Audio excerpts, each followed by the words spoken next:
Hello friends, कैसे आप सभी लोग। आई होप आपकी बोर्ड की प्रिपरेशंस बहुत अच्छे से चल रही होगी। तो मैं आज आपके लिए क्या चुका हूँ, क्लास 10th साइंस चैप्टर 2 से कुछ इम्पोर्टेंट क्वेश्चंस, जिसमें मतलब ये क्वेश्चंस अगर आप करके चले गए ना, मतलब बहुत ज़्यादा आपको इजी पड़ेगा पेपर करना। सबसे पहले जो है, preparation reactions and there uses. मतलब आपने चैप्टर के लास्ट में कुछ प्रिपरेशन रिएक्शंस पढ़ी होंगी, वो अच्छे से याद करके जाने। उनमें से पक्का 2 या 3 रिएक्शंस आपसे एग्जामिनर जो है पक्का पूछेगा ही पूछेगा। उनका यूजेस कितने लिखने हैं, मतलब मैक्स टू मैक्स अगर 3 नंबर का क्वेश्चन आता है, आपको 4 से 5 यूजेस आराम से लिखने हैं। ठीक है। पहली है वॉशिंग सोडा। पहली रिएक्शन है वॉशिंग सोडा। इसका फॉर्मूला, जनरल फॉर्मूला है ये। ठीक है। सेकेंड रिएक्शन है हमारी बेकिंग सोडा। बेकिंग सोडा का जनरल फॉर्मूला है NaHCO3। इसकी प्रिपरेशन कैसे हुई, किस कंपाउंड में से हुई, वो करनी है। और इसके यूजेस क्या क्या हैं, बेकिंग सोडा किस में यूज़ किया जाता है, वो हमें लिखना है। ठीक है। थर्ड है ब्लीचिंग पाउडर। ब्लीचिंग पाउडर का फॉर्मूला है CaOCl2, कैल्शियम ऑक्सीक्लोराइड।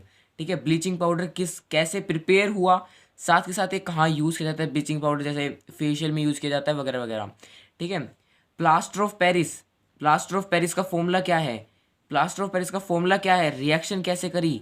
उसके बाद में इसके कितने यूजेस, 3 से 4 मैक्स टू मैक्स यूजेस आपको लिखने ही हैं। ठीक है।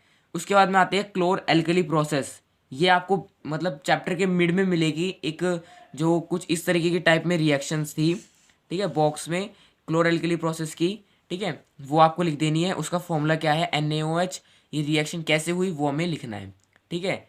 नेक्स्ट है acid and base react with metals. क्या होता है जब एसिड और बेस रिएक्ट करते हैं मेटल के साथ।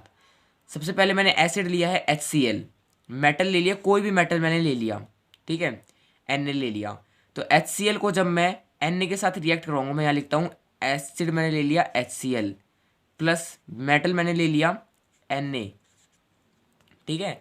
तो क्या बनेगा मेरा, इसका जो कंपाउंड है वो मेरा क्या बनेगा, मतलब प्रोडक्ट मेरा क्या बनेगा, सॉल्ट। तो Na+Cl, तो NaCl बन गया, प्लस हाइड्रोजन गैस निकल जाएगी। ठीक है। मतलब ऐसे आपसे बेसिक क्वेश्चंस पूछ लेगा एग्जामिनर, क्या होगा जब एसिड और बेस रिएक्ट करेंगे मेटल के साथ में। ठीक है, एक ये क्वेश्चन। साथ ही साथ में एक important, most important question, how to identify hydrogen gas. मतलब हाइड्रोजन गैस को हम कैसे आइडेंटिफाई कर सकते हैं। ये बहुत ही ज़्यादा इम्पोर्टेंट क्वेश्चन है।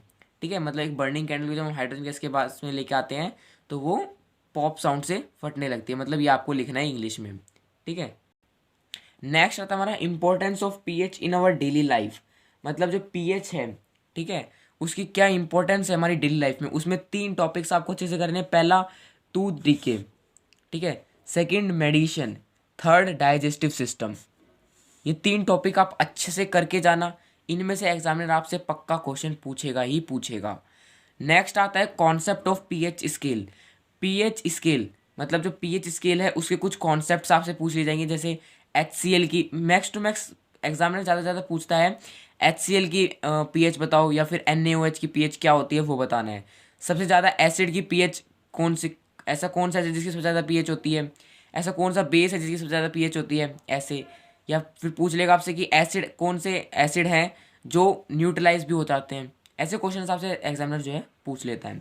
नेक्स्ट मोस्ट इंपॉर्टेंट रिएक्शन है न्यूट्रलाइजेशन रिएक्शन। साथ में इसका एक एग्जाम्पल भी अच्छे से करके जाना,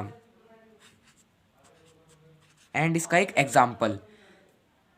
उसके बाद है properties of acid and bases. Properties acid और बेस की प्रॉपर्टीज अच्छे से करने ली हैं। उसके बाद में कर लेनी है, सॉरी। उसके बाद है metal carbonates react with acid. क्या होगा जब मेटल कार्बोनेट्स को हम एसिड के साथ रिएक्ट करेंगे।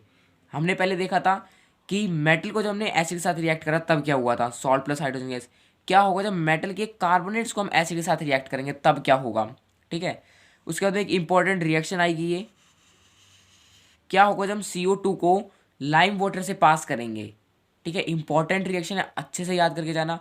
साथ ही साथ अब मैं आपको दिखाने वाला हूँ एक 2 नंबर का इंपॉर्टेंट क्वेश्चन, ये हर एग्जाम में पक्का पूछा गया है कि डाइल्यूट HCl को जब हमने जिंक ग्रैन्यूल्स में ऐड करा तो how will you prove that chemical change has taken place sir.